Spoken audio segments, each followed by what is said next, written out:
الحمد لله الذي رفع السماء بغير عمد وبسط الأرض على ماء جمد وقسم الرزق في عباده ولم ينس أحد والصلاة والسلام على حبيبه من لا نبي بعد وعلى آله وأصحابه وأولياء أمته وأمته دائما أبدا. أما بعد فأعوذ بالله من اللعين المردود الشيطان الرجيم.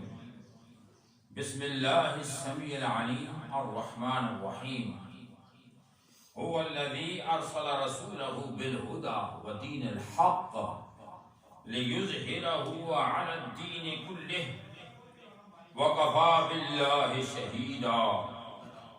آمنت بالله صدق الله العظيم ببركة إن الله وملائكته يصلون على النبي يا أيها الذين آمنوا صلوا عليه وسلموا تسليما. محبت سے درود پڑھیے. الصلاة والسلام عليك يا سيدي يا رسول الله. الصلاة والسلام عليك يا سيدي يا حبيب الله. الصلاة والسلام عليك يا سيدي يا شفيع المذنبين. الصلاة والسلام عليك يا سيدي يا رحمة للعالمين وعلى آلك وأصحابك يا سيدي يا خاتم النبيين.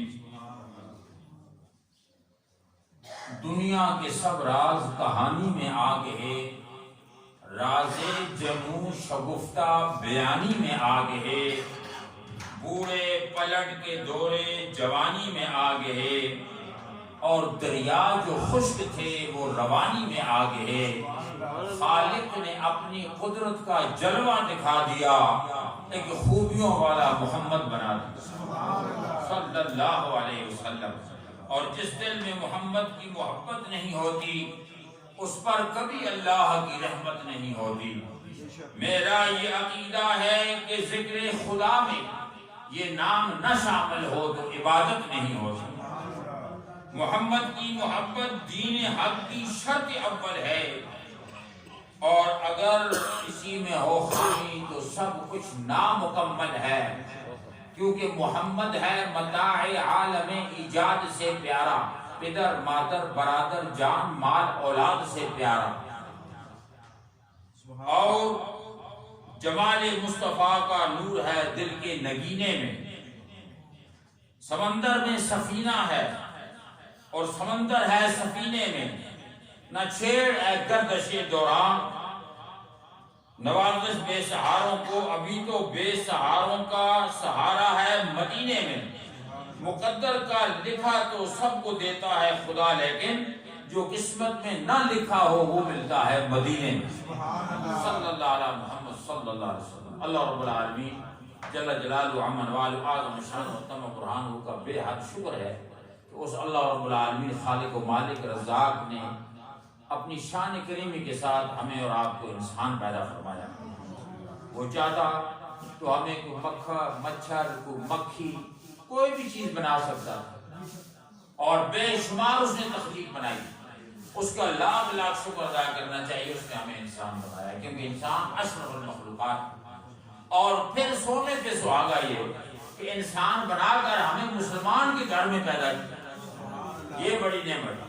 کئی لوگ ہیں ہندوؤں کے گھر میں پیدا ہوئے، سکھوں کے گھر میں پیدا ہوئے، یہودیوں کے نصرانی کو بعد مسلمان ہوئے، لیکن عظمت والا وہ مسلمان ہے جس کی پشت در پشت اسلام آیا ہے. اور پھر اس سے بڑی نعمت یہ ہے کہ اللہ نے ہمیں مسلمان بنایا، انسان بنایا، اور اپنے محبوب محمد خاتم النبیین کو امتی بنایا. کیونکہ اللہ نے سب کچھ دے کر بھی کبھی کسی پہ احسان نہیں جتایا، کیونکہ وہ سب سے بڑا سخی ہے، اور سب سے بڑا جو سخی ہوتا ہے کبھی کسی پہ احسان نہیں جتاتا. لیکن اس نے بھی جب اپنا محبوب ہمیں دیا تو ارشاد فرمایا لقد من اللہ علی المؤمنین اذ بعث فیہم رسولا. میں نے ایمان والوں پر احسان کر دیا ہے کہ میں نے انہیں اپنا محبوب رسول عطا کر دیا. یہ بہت بڑی کرم نوازی کی باتیں ہیں.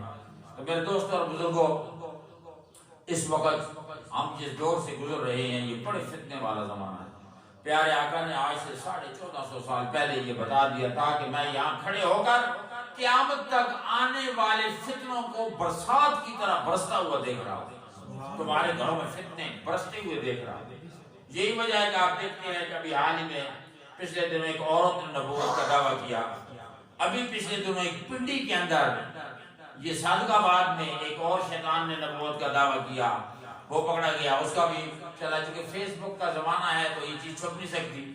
تو اس طریقے سے حالات اتنے ناگفتہ بے ہو رہے ہیں کہ کوئی لوگ تو حدیں پھلانگ رہے ہیں، کوئی لوگ ہمارے دین کے اندر خلفشار پیدا کرنے کے لیے آپ دیکھتے ہیں کہ مبلغ بن کے، مقرر بن کے، مدرس بن کے، مفتی بن گئے، اور جناب والا ایک مرزا جیل میں ہے خبیث، وہ اپنے فتنے پھیلا رہا ہے، اور اس طرح بے شمار فتنوں کی برباد ہے۔ ایسے موقع پہ ایمان بچانا بڑا مشکل ہے۔ میرے آقا نے فرمایا وقت ایسا آئے گا قیامت کے قریب کہ آگ، جس طرح آگ کے اندر اپنے آپ کو جھلسنے سے بچانا مشکل ہوتا ہے، اس طرح ایمان بچانا بڑا مشکل ہو جائے گا۔ آگ پہ ہاتھ پہ انگارہ رکھنا آسان ہوگا، لیکن ایمان کی حفاظت مشکل ہو جائے گا۔ ہر بندہ کہتا ہے میں سچ پہ ہوں، ہر بندہ کہتا ہے میں حق پہ ہوں، ہر بندہ کہتا ہے میں ہی بہتر جانتا ہوں، لیکن اللہ رب العالمین من یہدہ اللہ فلا مضل لہ، فرمایا جسے رب ہدایت دے اسے کوئی گمراہ نہیں کر سکتا، ومن یضللہ فلا ہادی لہ، اور جسے رب گمراہ کر دے اسے کوئی ہدایت نہیں دے سکتا۔ اللہ نے یہ ہدایت والی جو کتاب ہمیں عطا فرمائی قرآن، اس کا علم بڑا ضروری ہے، اس کا سمجھنا بڑا ضروری ہے، اور یہ کتاب ایسی تفصیل میں ہے کہ اس کو پڑھنے کے بعد ہر بندہ ایک حرف سے مختلف معنی نکالتا ہے، ایک لفظ سے، کیونکہ عربی تو بہت فصیح زبان ہے۔ اور ابھی میں پیچھے سن رہا تھا ایک کسی کا بیان، وہ کہہ رہا تھا کہ ما کان محمد ابا احد من رجالکم ولکن رسول اللہ وخاتم النبیین۔ اللہ نے فرمایا کہ محمد صلی اللہ علیہ وسلم تم میں سے کسی مرد کے باپ نہیں ہیں، وہ تو اللہ کے رسول ہیں اور خاتم النبیین ہیں۔ وہ کہتے ہیں جی خاتم النبیین سے مراد یہ ہے کہ سارے نبیوں کے لیے یہ مہر ہے، اسٹیمپ، یعنی یوں سمجھیں کہ ایک اس نے فتنہ بپا کرنے کی کوشش کی ہے۔ خاتم کہتے ہیں ختم ہونے والا، اس کے بعد نبوت کا دروازہ بند ہے، کیونکہ حضور نے فرمایا انا خاتم النبیین لا نبی بعدی، میں تمام نبیوں کے اخیر آنے والا ہوں، میرے بعد کوئی نبی نہیں ہوگا۔ تو اب یہ جو فتنے باز ہو گئے، کہتے ہیں نہیں اس کا معنی مہر ہے، ختم کا معنی مہر بھی ہوتا ہے عربی میں، اس میں کوئی شک نہیں ہے، اور بھی کئی معنی ہے، لیکن یہاں جس معنی میں استعمال ہوا اس کا مطلب خاتم النبیین ہے۔ تو اس لیے ایمان کی حفاظت بڑی ضروری ہے۔ اور کئی لوگ کہتے ہیں جی کہ آپ اللہ اور اس کے رسول کو مانیں اور کسی ولی، پیر، فقیر اور کسی مرشد کسی کو نہ کسی کی طرف نہ جائیں، یہ بھی ایک بڑا فتنہ بپا ہے اس وقت میں، اس وقت ہمارے ایمانوں کو کھوکھلا کرنے کی۔ اس لیے حضور نے فرمایا تھا کہ خیر القرون قرنی، سب سے بہتر زمانہ میرا زمانہ ہے، ثم الذین یلونہ، پھر اس کے بعد جو ملا وہ زمانہ ہے وہ زمانہ، ثم الذین یلونہ، پھر اس کے بعد جو ملا وہ زمانہ ہے وہ زمانہ۔ یہ تین زمانے حضور نے بیان فرمائے، یعنی ایمان کی سلامتی، عشق کی سلامتی اور اپنے کردار کی سلامتی آپ اس میں زیادہ دیکھیں۔ اب ہم اگر ظاہری طور پر دیکھیں سائنس کے لحاظ سے بہتر زمانہ وہ جب نہ بجلی تھی، نہ پکے مکان تھے، کچے مکان تھے، اور حالات بڑے عجیب تھے، کھانے پینے کا کچھ نہ تھا، کوئی فیکٹری نہیں تھی، کوئی بیل نہیں تھی۔ اور اب یہ جو زمانہ ہے اس میں جہاز بھی ہیں، کمپیوٹر بھی ہیں، اس کے اندر بہترین معلات بھی ہیں، اس کے اندر لوگوں کے آرام و آسائش کے انتظامات بھی ہیں۔ تو ہم یہ سمجھ رہے ہیں دنیا دار ہو کر کہ یہ زمانہ اچھا ہے کہ اس میں ساری سہولتیں ہیں، لیکن میرے آقا نے یہ فرمایا کہ سب سے بہتر زمانہ میرا ہے۔ کیوں؟ کہ زمانہ وہی اچھا ہوتا ہے جس میں زمانے والوں کے اخلاق اچھے ہوں، کردار اچھے ہوں، رویہ اچھا ہو، اور اس کا رہن سہن اچھا ہو، کسی دوسرے کو اس سے تکلیف نہ ہو۔ آپ نے سنا ہوگا بچے اسکولوں میں پڑھتے ہیں کہ جب شہدائے کرام جنگوں میں، جہادوں میں شہادت کے لیے رتبے حاصل کرتے تھے تو کبھی تھک جاتے تھے پیاس کی وجہ سے، وہ لیٹ کر العطش پیاس ہے مجھے، پیاس ہے، پانی پلاؤ. وہ مجاہد جب تڑپتے تھے تو پانی لینے والا ایک گلاس پانی لے کر پہلے مجاہد کے پاس جاتا ہے، ساتھ سے آواز آتی ہے مجھے پیاس لگی ہے، اس نے کہا میں نہیں پیوں گا، اس کو پلاؤ. اس سے اگلے والے کے پاس جاتا ہے، اس کے پاس جب جاتا ہے تو ساتھ سے آگے آواز آتی ہے کہ مجاہد وہاں لیٹا ہوا تڑپ رہا ہے، کہتا ہے مجھے پلاؤ. اس نے بھی نہیں پیا، اس نے بھی نہیں پیا، اس نے بھی پیا. 3-4 کے بعد جب آخر میں پہنچا تو پچھلے سارے شہید ہو گئے. یہ وہ زمانہ تھا جو دوسروں کے لیے اپنی جان تک قربان کرتے تھے. اور آج جس دور سے ہم اور آپ گزر رہے ہیں، یہ بدی کا، برائی کا اور جناب ہر قسم کے فتنوں سے بھرمار اس میں اس لیے ہے کہ ہر بندہ لالچ کے اندر گرفتار ہے، دنیا کی حوث و ہرس میں گرفتار ہے. حقیقت کچھ بھی نہیں. جو عمر بڑھتی ہے، جب ہم 30-40-50 سال کے تھے کچھ اور میسج تھا، 60 65 66 کو پہنچے کوئی اور میسج ہمیں ملا. جو آپ کی عمر بڑھتی چلی جائے گی آپ کو اندازہ ہوتا چلا جائے گا کہ یہ دنیا کیا ہے. یہ دنیا واقعی قرآن نے کہا لعب و لہو، یہ کھلونا ہے، یہ کھیل ہے. جس طرح بچے بیٹھ کر کھلونوں سے کھیلتے ہیں، تھوڑی دیر کے بعد توڑ پھوڑ کر سائڈ میں ہو جاتے ہیں، بھاگ جاتے ہیں. یہ دنیا آج تک ہم نے، وہ لوگ جو آج سے 30 سال 40 سال پہلے کر و فر سے رہتے تھے، آج ان کا نام و نشان بھی نہیں ہے. 40 سال سے مٹی نے انہیں گھیر لیا ہے. ماشاء اللہ. تو آپ دیکھیں آپ کی نگاہوں میں بے شمار اس علاقے میں لوگ ہوں گے جو کبھی موت کا ذکر انہوں نے نہیں کیا، بڑے کر و فر میں تھے، بڑی آب وگا تھی، بڑا نام و نمود تھا، لیکن 3 سال سے مٹی نے ان کو ایسا لے بیٹھا ہے کہ آج انہیں کوئی یاد کرنے والا نہیں. شکر کرو اللہ کا، یہ جو زندگی آپ کو ملی ہے بڑی نعمت ہے. اس زندگی کو ضائع مت کریں. یہ زندگی ایسی نعمت ہے کہ اللہ نے ہمیں اور آپ کو موقع دیا ہے کہ آپ اس میں وہ کام کریں جس سے میں راضی ہو جاؤں جب میرے پاس آئے. قرآن پاک میں آتا ہے کہ جب بندہ گناہگار مر کے جائے گا نا، وہاں آنکھیں جب کھلیں گی، سوال جواب ہوں گے اور یہ گناہگار ہوگا تو یہ ہاتھ باندھ کر کہے گا یا اللہ ایک دفعہ پھر مجھے دنیا میں بھیج، مہربانی فرما مجھے ایک دفعہ دنیا میں بھیج، میں پورا دن روزہ رکھوں گا اور پوری رات نمازیں پڑھوں گا قیام کر کے. رب فرمائے گا میں نے تجھے بھیجا تھا، تیری ہدایت کے لیے نبی بھیجے تھے، تیری ہدایت کے لیے کتابیں بھیجی تھی، تجھے سمجھانے کے لیے علماء تھے. یہ جمعے کا دن کیوں ہے؟ یہ 7ویں ہر 8ویں دن ایک محفل منعقد ہوتی ہے. اسلام وہ پاکیزہ مذہب ہے کہ جس میں صرف اور صرف یہ انعام نبی نے ہمیں دیا صلی اللہ علیہ وسلم کہ جمعے کے دن سارے لوگ علاقے کے آؤ، بیٹھو، اپنے مسائل اور اپنی پریشانیاں ختم کرنے کے لیے اللہ کی بارگاہ میں یکسو ہو جاؤ اور دین کی بات سنو، قرآن کی بات سنو، حدیث. لیکن ہم پرواہ نہیں ہیں، ہم کہتے ہیں چھوڑو جی جائیں گے اخیر میں جب 2 سجدے کر کے آنے ہیں. لیکن حقیقت یہ ہے کہ ہمیں اور آپ کو اللہ کا میسج اور پیغام پہنچانے کے لیے جمعہ رکھا گیا. یہ محلے کی کانفرنس ہے. اس کے علاوہ عید جو ہوتی ہے وہ عیدگاہ میں پڑھی جاتی ہے، وہ سالانہ کانفرنس ہے علاقے اور شہر کی. اس کے علاوہ انٹرنیشنل کانفرنس حج کے موقع پر ہوتی ہے جہاں لاکھوں کی تعداد لوگ آتے ہیں. اسلام نے کتنا خوبصورت ہمیں ایک پیکج دیا ہے کہ تم کس طریقے سے اللہ تعالیٰ کی معرفت، اللہ تعالیٰ کی کرم نوازیاں اور اس کی طرف جھکنے کے طریقے اور اس کی منشا کے مطابق زندگی گزارنے کے اصول حاصل کرنے کے لیے یہ اللہ کی یونیورسٹیاں ہیں. اس لیے ہمیں اس سے رابطہ رکھنا چاہیے. وہ لوگ حضور علیہ السلام نے ارشاد فرمایا قیامت کے دن وہ لوگ اللہ کی رحمتوں کے سائے میں ہوں گے جس وقت کہیں سایہ نہیں ملے گا. اور ان میں سے ایک بندہ وہ اللہ نے بتایا کہ جس کا مسجد میں دل لگا رہتا ہے، مسجد میں آنا جانا، اذان کے بعد سنی فوراً پہنچا، وقت سے پہلے پہنچا، وہاں جا کر نماز پڑھی، عبادت کی. تو یہ اللہ نے ہمارے اور آپ کی ہدایت کے لیے مہربانی فرمائی ہے. ورنہ وہ یہ چاہتا تو نہ کرتا. پہلی امتوں کے ساتھ ایسا نہیں ہوا کیونکہ فرشتوں نے کہا تھا کہ یا اللہ جس انسان کو بڑا خوبصورت تو بنا رہا ہے، سنوار کے بنا رہا ہے، یہ تو فساد کیا ہے، یہ دنیا میں جا کر پتہ نہیں کیا کرے گا. اور ہم دیکھ رہے ہیں کہ فساد ہو رہے ہیں. آپ حیران ہوں گے ایسے ایسے فساد ہو رہے ہیں کہ یہ ابھی کی بات ہے فیس بک کی راجہ صاحب یہ ایک بندہ ایک علاقے میں گیا، اس نے اعلان کرایا لوگوں آج رات کی افطاری میں دوں گا، سارے حضرات آئیں گے۔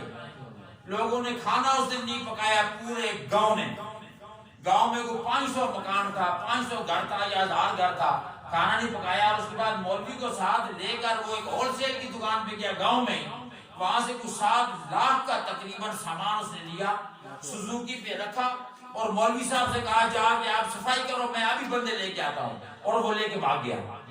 جب پتہ چلا کہ یہ آدمی فراڈ کیا ہے، اس نے اور بھی بہت جگہ فراڈ کیا۔ آپ دیکھیں، آپ یہ چیز اگر گوروں کو آپ بتائیں، بات کفار کو آپ بتائیں تو وہ حیران ہو جائے، یار حیران کن بات ہے، ہم بھی دھوکہ، وہ بھی دھوکے کرتے ہیں، لیکن وہ گاڈ کے ساتھ نہیں کرتے، وہ اللہ کو گاڈ کہتے ہیں، وہ اپنے چرچ کے ساتھ دھوکے نہیں کرتے۔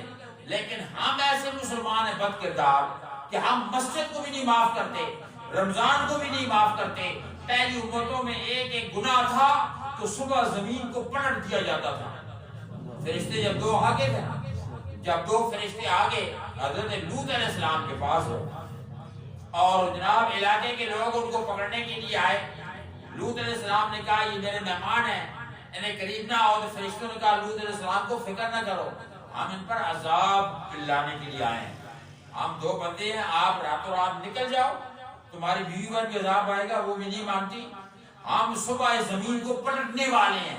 الیس الصبح بقریب، قرآن میں یہ الفاظ ہیں کہ ابھی بہت قریب ہے صبح، ہم اور صبح کے وقت یہی ہوا کہ پوری زمین کو اٹھا کے، حدیثوں میں آتا ہے پوری زمین اٹھا کے آسمان تک لے گئے، حتیٰ کہ آسمان کے فرشتوں نے وہاں کے جو مرغ تھے زمین کے، ان کی اذانیں جو مرغ بولتے ہیں صبح سحر کے وقت، ان کی آوازیں فرشتوں نے سنی اور وہاں سے زمین کو پلٹایا گیا۔ آپ اندازہ فرمائیے ہم اس دردناک عذابوں سے کیوں بچے ہوئے ہیں؟ اتنا گناہ کرنے کے بعد بھی ہم محفوظ ہیں، سلامت ہیں، اور چلتے پھرتے ہیں، کھاتے پیتے ہیں، کماتے ہیں۔ کیوں؟ یہ میرے آقا کی وہ رونا، وہ آہ بکا جو غار حرا میں روتے تھے، کبھی غار ثور میں روتے تھے، کبھی حضور جناب ہر جگہ جہاں دیکھو حضور ایک دو مدینے سے غائب ہو گئے، مدینے سے غائب ہو گئے۔ صحابہ کہتے ہیں ابھی بڑی فکر ہوئی، ہم آقا نامدار کو ڈھونڈنے کے لیے دائیں بائیں نکلے، ادھر گئے ادھر گئے۔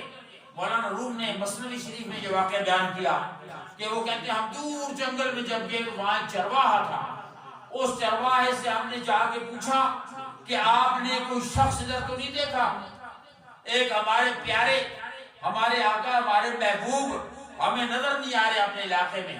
اس چرواہے نے کہا بخدا میں تو کچھ نہیں جانتا، لیکن ایک شخص اس غار کے اندر بیٹھا ہوا ہے، بڑا نورانی چہرہ ہے، وہ اتنا روتا ہے، جب وہ روتا ہے تو میری بکریاں بھی روتی ہیں، جب وہ روتا ہے تو یہ پتھر اور پہاڑ بھی روتے ہیں۔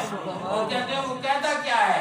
وہ کہتا ہے یا اللہ میری امت بڑی گنہگار ہے، اس کو بخش دے، یا اللہ میری امت کو اپنی پکڑ سے بچا لے، یا اللہ میری امت پر احسان فرما دے۔ آپ اندازہ فرمائیے کہ اتنا عظیم نبی، اتنا کریم نبی، جس نے اپنے لیے کچھ نہیں بنایا، ساری عمر اپنی امت کے لیے ہی کرتا رہا، اور قیامت میں بھی اپنی امت کے لیے ہی شفاعت کا تاج پہنے گا۔ اس نبی کی اگر ہم نہ مانیں، اس کے طریقے کو اگر ہم نہ اپنائیں، اس کے رویے کو اگر ہم نہ اپنائیں تو کتنی بڑی غداری ہے نبی کے ساتھ۔ پھر ہم امید رکھیں کہ ہمیں نبی شفاعت ہماری کریں گے۔ علامہ اقبال کہتا ہے منفعت ایک ہے اس قوم کی، نقصان بھی ایک، حرم پاک بھی، اللہ بھی، قرآن بھی ایک ہی سب کا نبی، دین بھی، ایمان بھی ایک، اور کیا بڑی بات تھی جو ہوتے مسلمان بھی ایک۔ یہ سب کچھ ایک، وحدہ لا شریک کا کلمہ پڑھتے ہیں، لیکن آگے کسی سے جا کے پوچھو تو ہر بندے نے اپنا گروپ بنایا ہوا ہے، اپنا سسٹم بنایا ہوا ہے، اپنی پارٹی بازی بنائی ہوئی ہے، ادھر جناب والا ہے، ادھر۔ ہم سیاست کی بات نہیں کرتے، سیاست میں بھی گروپ بندیاں ہیں، لیکن یہ دین کے اندر اور یہ ہمارے جو مذہبی کلچر ہے، اس میں بھی طرح طرح کی گروپ بندیاں ہیں، طرح طرح کے واجات ہیں، طرح طرح کے رویے ہیں۔ پھر دوستو یاد رکھو اللہ تعالیٰ نے انسان کو ایک بڑی عظمت والی مخلوق بنایا ہے۔ فرشتوں نے سجدہ کیا، یار کمال ہو گئی، یعنی فرشتے آگے آپ کے آگے سجدہ کر رہے ہیں، یہ کمال والی چیز ہے یا نہیں؟ میرے آقا نے صلی اللہ علیہ وسلم نے ہمیں بڑے مجدے دیے، لیکن اگر بندہ کمال کو دیکھے، طریقے سے چلے اور اللہ تعالیٰ کے احسانات کو دیکھے، اپنے کردار کو صحیح کر دے۔ ہم نماز تو پڑھتے ہیں، ہم روزے بھی رکھتے ہیں اور قرآن بھی پڑھتے ہیں، لیکن دل کی نیت میں فتور ہے، ہم دوسرے کے ساتھ بلائی نہیں کرتے۔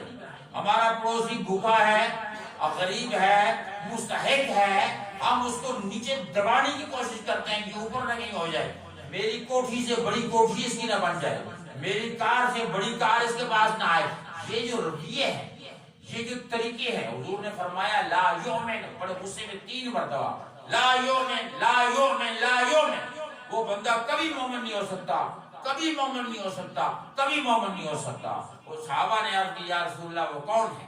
سبحان اللہ، میرے آقا نے فرمایا من بات شبعان وجارہ جائع، جو بندہ پیٹ بھر کے رات کو کھا کے سو جائے لیکن اس کا پڑوسی جو ہے وہ بھوکا ہو، اس کے بچے بھوکے ہوں، وہ بندہ مومن نہیں ہو سکتا۔ ہم سمجھتے ہیں شہر کو تہجد پڑھ کے رب کو راضی کر لیں گے، ہم سمجھتے ہیں کہ ہم نماز اور حج کر کے، کئی لوگ ہیں 1000 حج عمرے کیے، کئی لوگ ہیں 1000 عمرے کرتے ہیں، یہ پیسہ اتنا ہے، دولت ہے، پیر صاحب ہے، بزرگ ہیں، ان کو ہر سال حج پہ، ہر سال عمرے پہ۔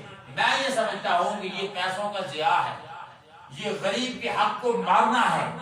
آپ جتنی دولت 10 لاکھ روپے حج پہ خرچ کر رہے ہیں، جبکہ ایک حج فرض آپ نے ادا کر دیا ہے، عمروں پہ آپ 5-5 لاکھ روپیہ خرچ کر رہے ہیں، وہی 5 لاکھ روپیہ آپ غریبوں کو، اپنے اہل علاقہ، اہل محلہ کے جو لوگ مسکین ہیں، ضرورت مند ہیں، ان کی ضرورتیں پوری کریں، اور پھر آپ دیکھیں کہ پھر اللہ آپ پہ راضی ہوتا ہے۔ اللہ اکبر، میں تو حیران ہوں جب میں ایسے واقعات پڑھتا ہوں۔ حضرت ابن مبارک رضی اللہ تعالیٰ عنہ، اللہ کے ولی تھے، وہ فرماتے ہیں کہ میں جب حج پہ گیا تو حج پہ جب میں گیا تو 2 فرشتے اوپر سے آئے، میں وہاں سوئے ہوا تھا، مجھے خواب میں دکھایا گیا، فرشتے جو ہی آئے تو انہوں نے کہا جی اس کے بعد کتنے بندے حج پہ آئے ہیں؟ 10,000 آئے۔ اس وقت ہزاروں کی تعداد تھی، کم بندے تھے۔ تو وہ دوسرے نے پوچھا کہ کتنا کا حج قبول ہوا؟ اس نے کہا جی ایک کا بھی حج قبول نہیں ہوا۔ اللہ اکبر، یہ کہتے ہیں میں چونک کے اٹھا، لیکن انہوں نے کہا پھر اللہ نے ان کے ساتھ کیا معاملہ کیا؟ انہوں نے کہا کہ ایک موچی ہے، شو میکر ہے، جوتے بناتا ہے دمشق میں، وہ حج میں نہیں آیا، وہ گھر میں ہی بیٹھا رہا، اس کی جگہ رب نے ایک فرشتہ اس کی شکل کا بنا کے بھیجا اور وہ گھر میں بیٹھا رہا، اس کی وجہ سے اللہ نے ان کو حج کا ثواب دے دیا ہے، اس کا نام بھی بتا دیا۔ یہ کہتے ہیں کہ میں وہاں سے فوراً اپنے گھر نہیں گیا، سامان باندھا اور دمشق میں پہنچا، پتہ کرتے کرتے کرتے ایک شو میکر کا گھر پتا چلا، وہاں میں گیا، وہاں بھوٹا بابا ایک بیٹھا ہوا تھا، اس کو جا کے میں نے سلام کیا، مشہور آدمی تھے، سب دنیا جانتی تھی، انہوں نے کہا میرا ابن مبارک نام ہے، ولی کامل تھے، تو اس نے کہا حضور آپ اتنے دور سے یہاں کیسے آئے؟ انہوں نے کہا بس عجیب واقعہ ہے، اس سلسلے میں اس لیے آیا ہوں، یہ بتاؤ کہ آپ نے زندگی میں کبھی حج عمرہ کیا ہے؟ اس نے کہا جی میں تو مسکین آدمی ہوں، صرف روٹی کماتا ہوں، میں نے تو کچھ نہیں کیا، لیکن میں پیسہ جوڑتا رہا، لوگوں کے جوتے یہاں ٹانکتا رہا، جوتوں کا کام کرتا ہوں، پیسہ جوڑا، 2-3 ہزار درہم یا دینار ہوا، حج کا پیسہ پورا ہو گیا، اب میں تیاری میں تھا کہ میں حج پہ جاؤں، تو اتفاقاً مجھے پڑوسی کے گھر سے رونے کی آواز آئی، میں نے بیوی کو وہاں بھیجا، میں نے کہا جا کے دیکھو وہاں ہو کیا رہا ہے، کیا پرابلم ہے، کوئی لڑائی ہو رہی ہے۔ وہاں جب وہ گئی تو بچے وہاں بیٹھ کے رو رہے تھے، اور ہنڈی جو تھی وہ چولہے پہ پڑی تھی، ہنڈی میں صرف سادہ پانی تھا جو وہاں ابل رہا تھا۔ اس نے جا کے اس سے پوچھا کہ کیا پرابلم ہے، کیوں رو رہے ہیں؟ تو اس نے کہا ان کا باپ تو نہیں ہے، مر گیا ہے، لیکن یہ بھوکے ہیں، میرے پاس کھانا نہیں ہے، اب ان کو رونے سے میں دلاسا دینے کے لیے میں نے ہنڈی میں پانی رکھ کے رکھا ہوا ہے، تاکہ وہ میں کہہ رہی ہوں یہ پک رہا ہے، کھانا تمہارا پک رہا ہے، تاکہ یہ بچے روئے نہ، خاموش ہو جائیں، تو یہ اس لیے اس پریشانی میں اس لیے رو رہے ہیں۔ وہ جب واپس آئی، اس بزرگ کو اس بیوی نے یہ کہا کہ اپنے شوہر کو کہ یہ حالات ہے، آپ فرماتے ہیں میں نے وہ سارا 3000 دینار اٹھایا اور جا کر اس کو دے دیا، کہ اے بیٹی یہ لو اور اس کا سارا گھر کا خرچہ اور سامان لاؤ تاکہ تیرے بچے آئندہ کبھی نہ روئیں. بس میں نے پروگرام حج کا کینسل کر دیا. وہ کہتے ہیں مبارک ہو، وہاں پر 10,000 آدمی آیا، کسی کا حج قبول نہیں ہوا. تیری وجہ سے رب نے یہاں سے تو گھر بیٹھا رہا، تیری وجہ سے رب نے انہیں حج کا ثواب عطا کیا ہے تیرے اس نیک عمل پر. تو پتہ یہ چلا کہ میرے دوستو اگر آپ دنیا میں دیکھیں کسی کو سمجھائیں کوئی سمجھنے کے لیے تیار نہیں. ہمارے جو بزرگان ہیں، اسپیچر ہیں، خطیب ہیں، علماء ہیں، وہ صرف فضیلت کی تقریریں کرتے ہیں. فضیلت پر تقریر ہوتی ہے، حضور نے یہ کیا، ولی نے یہ کیا، غوث نے یہ کیا. بھائی انہوں نے سب کچھ کیا، آپ مانتے ہیں، لیکن ہم کیا کر رہے ہیں؟ ہمیں کیا کرنا چاہیے؟ ہمیں کون سا رویہ اپنانا چاہیے؟ حضور نے فرمایا بعثت لأتمم مکارم الاخلاق، میں تمہارے اخلاق اور کردار کو درست کرنے کے لیے آیا ہوں، میں تمہارے رویوں میں تبدیلی لانے کے لیے آیا ہوں. انسان تو اس سے پہلے بھی دنیا میں تھے، لیکن اگر بندے کے رویے میں تبدیلی نہ آئے اور تو پھر اس کا کلمہ پڑھنا بھی بیکار ہے، نماز اور تہجد پڑھنا بیکار ہے. ایک بندہ ایک حج کر چکا، 10 عمرے کر چکا، اب ضروری ہے ہر سال 5 لاکھ روپیہ لگا کر وہ عمرہ کرنے کے لیے جائے؟ ضروری ہے کہ اس کے رشتہ دار، عزیز، اقارب، قریبی، پڑوسی بھوکے پیاسے اور محتاج پریشان حال ہے، اس کو اس کی کوئی توجہ نہیں ہے، دائما اسے کوئی خیال نہیں ہے کہ دنیا میں اللہ کے گھر میں کی ضرورتیں کیا ہیں، اللہ تعالیٰ کے گھر میں کیا ہو رہا ہے، مدرسوں میں، یتیموں میں کیا ہو رہا ہے. لیکن ہم لوگ صرف اپنی انجوائمنٹ کے لیے، اپنے نام و نمود کے لیے کہ ہم حاجی صاحب کہلائیں گے، 4 بندے بات کریں گے سبحان اللہ جی ہر سال عمرے پہ جاتے ہیں، یہ اس کے ایک احسان کے طور پر بیان کرتے ہیں. کئی دفعہ پتہ ملتا ہے کہ صاحب انہوں نے اتنے حج کیے ہیں، صاحب انہوں نے یہ کیا ہے. اندازہ لگائیے ان کے پاس اتنی عقل نہیں ہے کہ اللہ تعالیٰ کا دین ہمیں کیا کہہ رہا ہے، خدا ہمیں کیا کہہ رہا ہے، مصطفیٰ ہمیں کیا کہہ رہا ہے. میرے آقا نے تو صرف ایک حج کیا تھا، پوری دنیا کی جو ہے ہسٹری کو بدل ڈالا تھا. 1 لاکھ یعنی 10 سال، تقریباً 23 سال پیارے آقا نے یہ تبلیغ فرمائی، جس میں 3 سال تو آپ نے سمجھو کہ وہ جو وہاں تھے بنی شیبہ کے یہاں، وہاں وہ تبلیغ نہ ہوئی. اب پہلے 10 سال بھی مکے میں اذیتوں میں تھے اور تکلیفوں میں تھے. صرف آخری 10 سال مدینے میں آپ نے صحابہ کی تعداد کو 1,24,000 تک پہنچا دیا تھا. جب حجۃ الوداع کیا، دنیا کا ہے کوئی ایسا لیڈر جو 10 سال کے اندر اپنا فالوور اور اپنے ماننے والے 1,24,000 بنا دے اور سارے متقی ہوں، سارے پرہیزگار ہوں اور سارے کے سروں پہ امامے ہوں اور سارے جناب اللہ کے قریب ہوں، اللہ جن پہ فخر کرتا ہو. اللہ کہتا ہے رضی اللہ عنہم ورضوا عنہ. پیارے آقا نے صرف ایک حج کیا لیکن دنیا کی کایا کو پلٹ ڈالا، اور 1,24,000 کو جو خطبہ حجۃ الوداع اللہ کے حبیب نے دیا، وہ ایسا میسج ہے خدا کی قسم.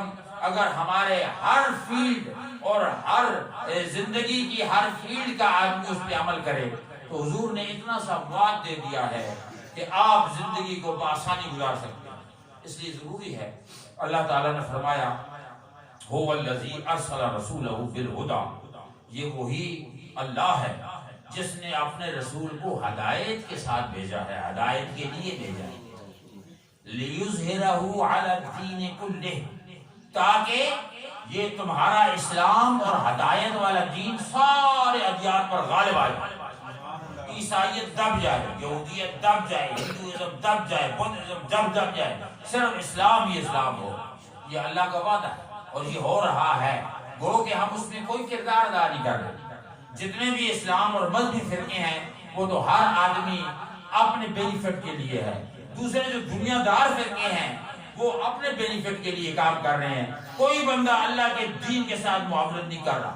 کوئی بندہ اللہ کے رسول کے دین کے ساتھ صحیح خلوص کے ساتھ جس طرح ہمیں خدمت کرنی چاہیے وہ نہیں کر رہا. اگر کوئی کرتا بھی ہے تو ہم اس کے آگے رکاوٹیں پیدا کرتے ہیں. اس لیے اللہ نے یہ وعدہ کر دیا ہے، اللہ کا یہ وعدہ ہے کہ یہ دین غالب ہو کر رہے گا. یریدون، یہ کافر، یہ منافق، یہ لبرل اور یہ دنیا دار ارادہ کرتے ہیں لیطفئوا نور اللہ، کہ اللہ کے نور کو بجھا ڈالیں.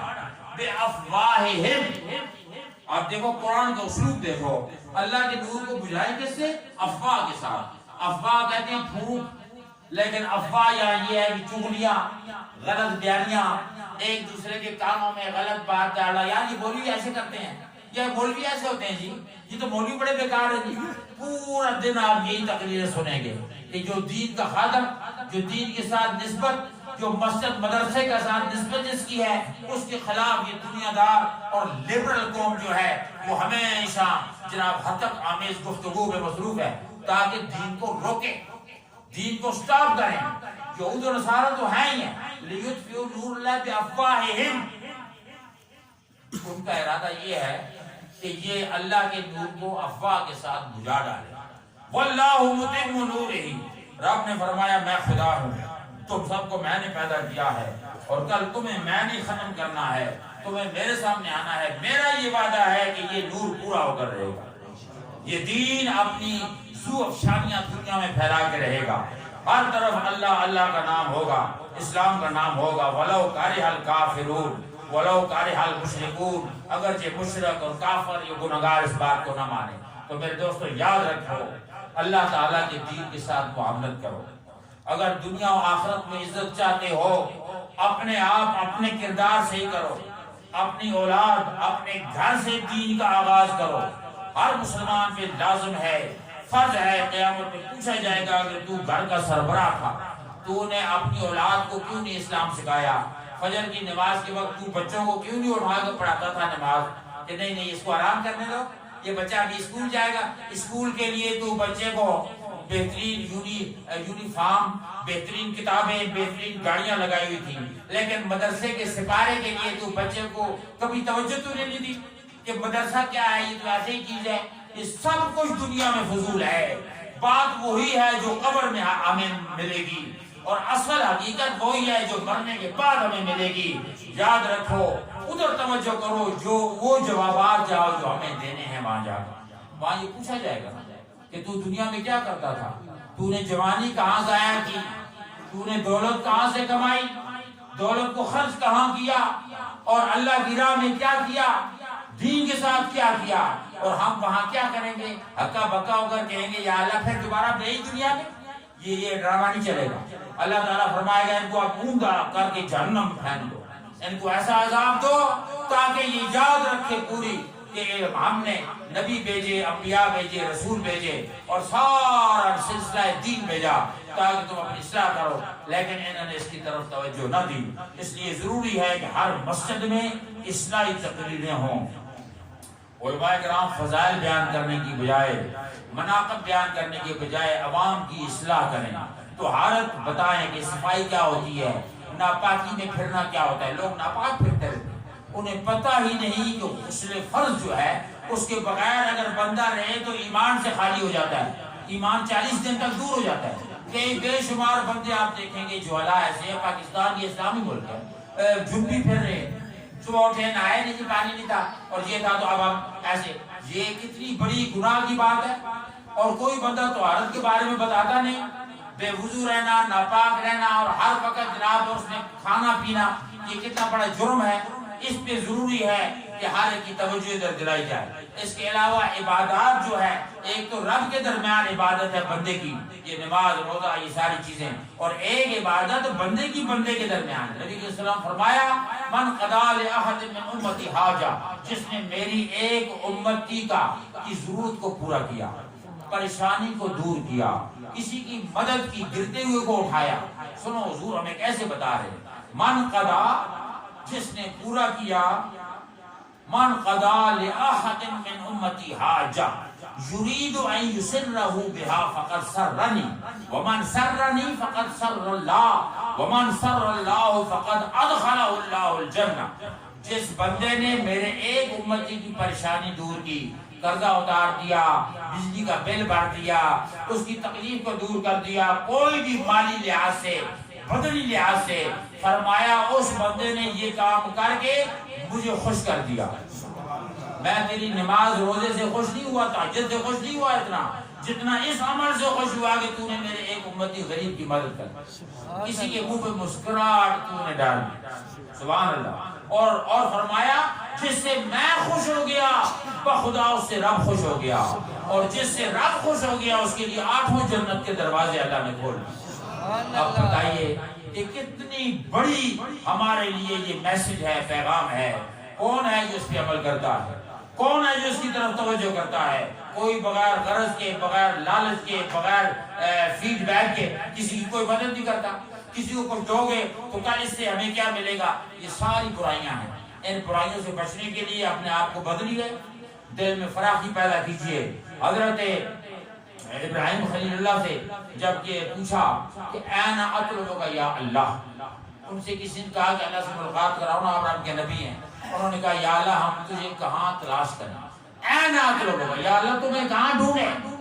تو اللہ تعالیٰ نے یہ نہیں فرمایا کہ کعبے میں چلے جاؤ، بیت المقدس میں چلے جاؤ، مسجد میں چلے جاؤ، غار میں چلے جاؤ۔ اللہ فرماتا ہے انا عند المنکسرۃ قلوبہم، میں ٹوٹے ہوئے دلوں میں رہتا ہوں، مجھے اور میں ڈھونڈا کروں۔ ٹوٹا ہوا دل، روتا ہوا دل۔ نبی صلی اللہ علیہ وسلم کے سامنے ایک بڑھیا غریب مسکین ایک دفعہ آ گئی روتی ہوئی، یا رسول اللہ میں پریشان ہوں۔ حضور نے اس کو قریب کر کے فرمایا امی جی تو ہاتھ اٹھا، میں آمین کہتا ہوں، دعا تو کا۔ حالانکہ آپ رسول اللہ تھے، اللہ کے محبوب تھے، عرش تک آپ گئے، لیکن آپ نے ہمیں یہ سکھایا کہ ٹوٹے ہوئے دل والی کی دعا کے آگے کوئی رکاوٹ نہیں ہوتی، رب سنتا ہے۔ ٹوٹے ہوئے دلوں کو دل بدست آور کے حج اکبر است۔ مولانا رومی فرماتے ہیں مثنوی میں کہ کسی کا دل رکھ لینا، ٹوٹے ہوئے دل کا مداوع کر دینا، روتے ہوئے کو ہنسا دینا، گرتے ہوئے کو اٹھا لینا، کسی کی مدد کر دینا، دل بدست آور کے حج اکبر است۔ کسی کا دل رکھ لینا یہ حج اکبر سے بھی اعلیٰ ہے۔ دل بدست آور کے حج اکبر است، از ہزاراں کعبہ یک دل بہتر است۔ 1000 کعبے کا طواف کرتے رہو، اس سے ایک بندے کے دل کو خوش کرنا اور مداوع کر دینا 1000 کعبے کے طواف سے بہتر ہے۔ حضور فرماتے ہیں سبحان اللہ، 1000 کعبے کے طواف سے بہتر ہے۔ اور پھر اس کی دلیل یہ دیتی ہیں کہ کعبہ بنیاد خلیل اکبر است اور دل گزرگاہ جلیل اکبر است۔ لوگوں کعبہ اللہ کے ایک رسول اور بندے کی بنائی ہوئی عمارت کا نام ہے، لیکن دل جو ہے یہ اللہ کی گزرگاہ ہے، اللہ کے رہنے کی جگہ ہے۔ قلب المومن عرش اللہ، مجھے امید ہے آپ انشاءاللہ اس پہ عمل کریں گے۔ آج سے یہ عہد کر لیں کہ آپ نے طہارت میں رہنا ہے، گھر میں حلال رزق کھانا ہے، اور آپ نے پڑوسیوں کو غریبوں کی مدد کرنی ہے، اور ہر ایک کے ساتھ شفقت سے پیش آنا ہے، اپنی زندگی میں انقلاب پیدا کرنا ہے۔ تو پھر دیکھیے کہ یہ جب عہد آپ کر لیں گے، آپ پر رب کی طرف سے رزق کے دروازے، عزت کے دروازے، رحمت کے دروازے کھل جائیں گے۔ یہ پاکستان میں جتنا مخالف شعر ہے یہ سب بدعمالیوں کا نتیجہ ہے۔ آج اگر ہمارے سیاسی لیڈر نیک عمل پہ آ جائیں، دل سے حرص و لالچ سے چھوڑ دیں، اور اپنے جناب والا اپنی خود نمائی کو چھوڑیں، خدا کی قسم یہ پاکستان اولیاء اللہ کی گٹری ہے، داتا گنج بخشنے سے سنبھالا ہوا ہے۔ یہاں ولی کاملین رہتے ہیں، ایک لمحے میں انقلاب برپا ہو کر اس ملک میں خوشگواری پیدا ہو سکتی ہے۔ اللہ تعالی ہمیں نیکی کی توفیق عطا فرمائے۔ سنت اللہ۔